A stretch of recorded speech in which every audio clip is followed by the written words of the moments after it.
Kje sta se našla? Kje sva se našla? Danes pravzaprav. V Ljubljani. V Ljubljani sva se našla.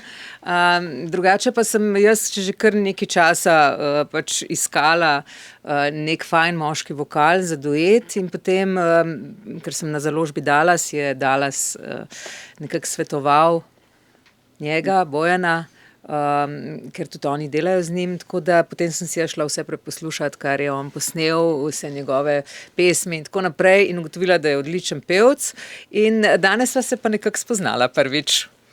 Meni su zapravo iz Dallasa poslali pjesmu i sami su ostali iznenađeni koliko sam brzo odgovorio da može.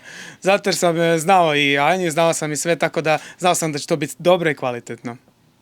In kakšni so zdaj vajini prvi vtisi po tem, ko sta se spoznala do zdaj, ko sta posnela to pesem? Verjetno ne pričakuješ, da rečeva grozni. Ne, v bistvu super. Takoj sva se nekako, taka fajn, pozitivna energija, se tudi vidiš, da je strašno simpatičen, da je pozitivc in že, ko sem prišla noter, sva se rokovala, objela, on je šel posnel je fenomenalno, zelo, zelo hitro in je nekako tudi vokalno najni glasovi pač pašejo skupaj, tako da se mi zdi, da je rezultat zelo dober. Ono što kaj sam ja zapravo rekao kad sam došao, ko da se znamo već od prije. Mislim, da li zato jer ja sam te isto gledao puno na YouTube i gledao sam i tvoje spotove i prije i onda imaš osjećaj ko da se već znamo i nismo morali sad ništa ni upoznavati ni ništa, je to bilo. Kaj so starši rekli, verjetno so poznala Anjo Rupel še od prej, preden si se ti rodil, ne?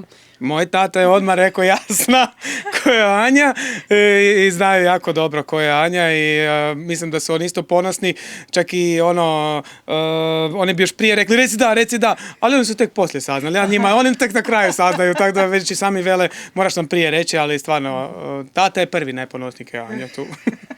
Si že poslal kakšno fotko skupno? Nisam još, ali budemo. Sad smo se, hvala Bogu, poslikali, tako da imamo fotografija. Potem ste zelo hitro posnela pesem, tako ali da dolgo trajala, oziroma kdo je bolj bil perfekcionist ali se je večkrat zmotil? Veš kaj, jaz sem to skladbo že prej posnela, svoj del sem že prej posnela, zato ker smo vedeli, da bomo danes, ko bo on prišel snemat, imeli še tak nek promo dan in da enostavno ne bo časa, ker ponavadi, kadar se dela, je treba res delati. Tako da smo samo njegov part pustili danes in on je res zelo hiter posnel, hitrej kot jaz. Čeprav je to komad, ki sem ga že 100-krat odpela, ampak je vseeno hitrej posnel. Pa da, zapravo mislim, ja sam doma puno put tu pjesmu i poslušao i pjevao, tako da htio sam doći spreman danas, da ne bi bilo da dođem u novi studio ispred Anje i onda da se ja sad tu tražim. Tako da ipak došao sam spreman i mislim da je rezultat za mene više nego odličan. Za pesmi je naslov Gde je ljubav? Gde je ljubav? Ja. Ti reči. Gdje je ljubav? Moja ljubav je tu negdje vani. Ne znamo gdje je ljubav. Da. To je zapravo super da si svako može tu pjesmu protumačiti na svoj način, naći si svoju ljubav, ako je ne nađe, neke traži dalje, sigurno će naći. Sicer je pa to tak v bistvu duet, baladni duet in v baladah mora biti malo tega patosa, mora biti malo nesrečne ljubezni.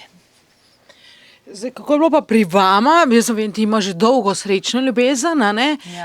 Kako pa je pri tebi s tem? Pa ja sam u ovaj dio pjesme Gdje je ljubav. Ja tražim ljubav, tako da ja sam na onom dijelu da je još uvijek tražimo, tako da sam ja mislim zapravo bio dobar za ovu pjesmu. Da točno onako iz privatne emocije to lijepo otpjevam. In mislim, da bodo tudi mnoge Slovenke ti probale najdeti to ljubezen za njega. Ja se im zahvaljujem napred. Pa sicer, kaj je za vaju ljubezen? Kaj je tisto, kar iščeta, oziroma ti si že našla pri tem? Kaj je tisto, kar iščeš v tem partnerskem odnosu? Kaj ti je najbolj pomembno? Pa jaz sem že zelo, zelo dolgo, se sama veš, z Alešem sva skupaj že 30 let.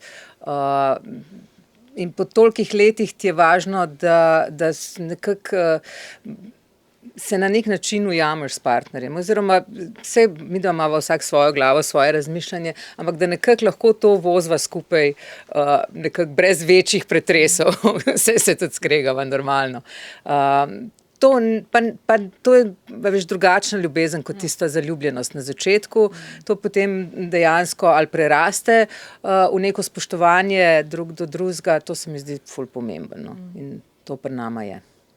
Kaj pa ti iščeš? Pa, mislim, ono kaj zapravo ja mislim da je najbitnije u ljubavi, a to je da se ljudi razumiju i da prihvate mane jedni od drugih i da možeš ti s tim živjeti dalje. Niko nije bez mane, svi imamo svoje mane, samo pitanje da li ta osoba se može nositi s tim cijeli život s tobom i biti i da možete, kako što je rekla, zajedno ploviti kroz cijeli život. In meni je zelo pomembna ta neka energija med partnerjema, no, in mislim, Aleš ima tako zelo velike energije. Še vedno. Zdaj, ko smo prej slišali, no, tega tudi dostikrat tudi skozi, pravijo, da gre ljubezen skozi želodec, verjetno je tako tudi pri vama, no. Kako si pa še izkazuješ kakšne tako do te drobne pozornosti? Imate kakšne te, ne vem, on tebe ali pa ti njega tako pocrklaš, so kakšne te variante? Ja, recimo, ne vem, za Valentinovo sem dobila vrtnico, čeprav on sovraž vse te praznike in Valentinovo vse, ampak vseeno je pa toliko, da se spomne, pa mi prinese rožico, to je recimo, tako se mi zdi lepo. Jaz mu zjutraj med vikendom skuham kavo, čeprav bi si jo lahko tudi sama, ampak tako prav, bi mi naredila kavico, pa mu jaz naredim kavico. Pa včasih, če je utrujen, ga zmasiram, ali pa on mene zmasira. Take lušne stvari, no.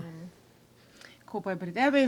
Pa evo, rekli smo da ićemo gdje je ljubav, ali tako dok čujem sad malo kak je Anji lepo, onda i meni malo fali svega toga, pogotovo ovaj dio sa masažom i tako to, i da ti neko skuha kavicu, ali mislim definitivno ono kaj sam i primijetili kod Anja, to je da se treba puno smijati, ako te ta osoba može nasmijati, ako se s njom smiješ, ti će ti biti ljepše.